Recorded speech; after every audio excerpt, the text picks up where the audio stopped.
We're searching for the Hakka spirit in Longnan's misty mountains, We might be a bit lost. where they've 99 peaks and rice wine for fun.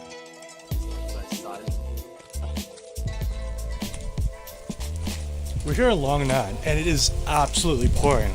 We're at the foot of the Wudang Mountains, at the southern end of Jiangxi province and at the border of Guangdong. It's known as the Greeting Mountain, or the Send-Off Mountain.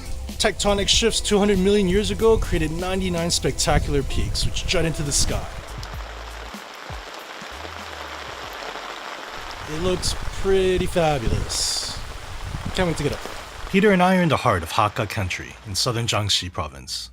Guangzhou, the prefecture-level city, covers nearly 40,000 square kilometers, putting it ahead of Bhutan but behind Switzerland, size-wise. Guangzhou was not a people magnet, due to the difficulty of farming at an elevation. But soon the mountains were alive with migrating Hakka on their way south.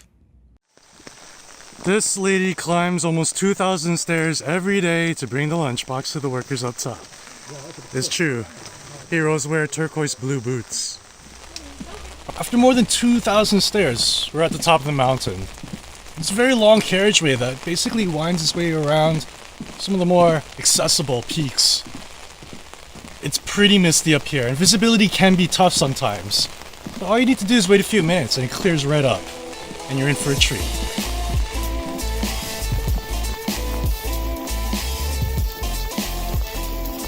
There are more than 12 kilometers of these cliffside trails, and once you get to the top it really evens out, and it's mostly flat from there on. At 400 meters up, it's all tempered glass, which is perfectly safe. You're not supposed to jump on it, but it will withstand the shock. However, you're not supposed to wear high heels. It's a good thing Peter left his Jimmy Choos at home. Special delivery. Looking out below, the prototypical Hakka village, hill-bound and intensely farmed. Hakka was derogatory to this cloistered tribe originally from around Shaanxi, meaning guest people. They're the only group not named after a location in China. They seized the term, made it their own, and shaped it into its current-day repute.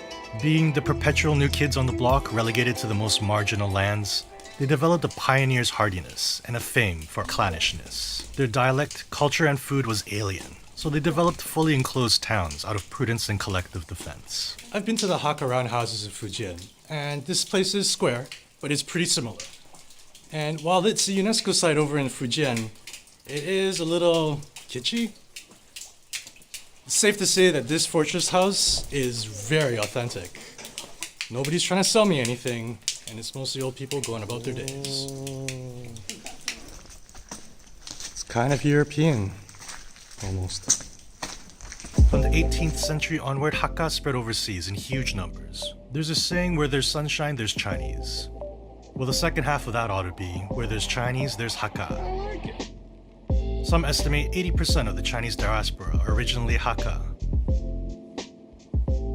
Hakka made up 70% of the soldiers who undertook China's Long March.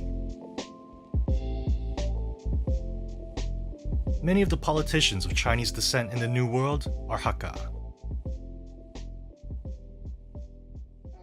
But before they left China for new and strange lands, they left their home in northern China around the 4th century. Legend has it, upon their arrival here in southern China, the god of mercy gifted them Hakka rice wine to heal them after their long travel. The wine is traditionally brewed only by women and is known as mother's wine. We're still in Longnan, just a few steps from the mountainside, where they make their own Hakka rice wine. Here are the steps. First step, clean the rice. Second step, boil it. Third step, they let it ferment for 1 to 3 months, depending on the proof and the quality. After fermentation, they squeeze out any impurities in the rice wine. And in the final, most important step, they bury the pots in dried rice stalks and set fire to it.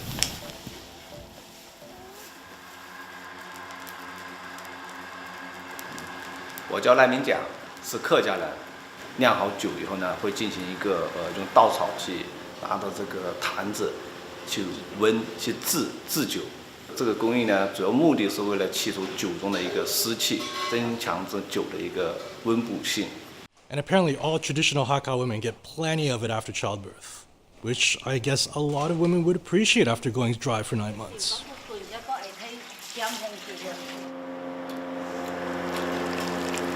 It's watery. This might be the best kind of like rice wine I've ever had, like better than sake. Yamgong! Delicious. Peter, you gotta try some. I can drink many cups of this. Without a doubt, our journey here has shown us that the Hakka spirit remains alive and well in Ganzhou. Well, that was the most fun I've ever had with sticky rice. What about you, Peter? Yeah.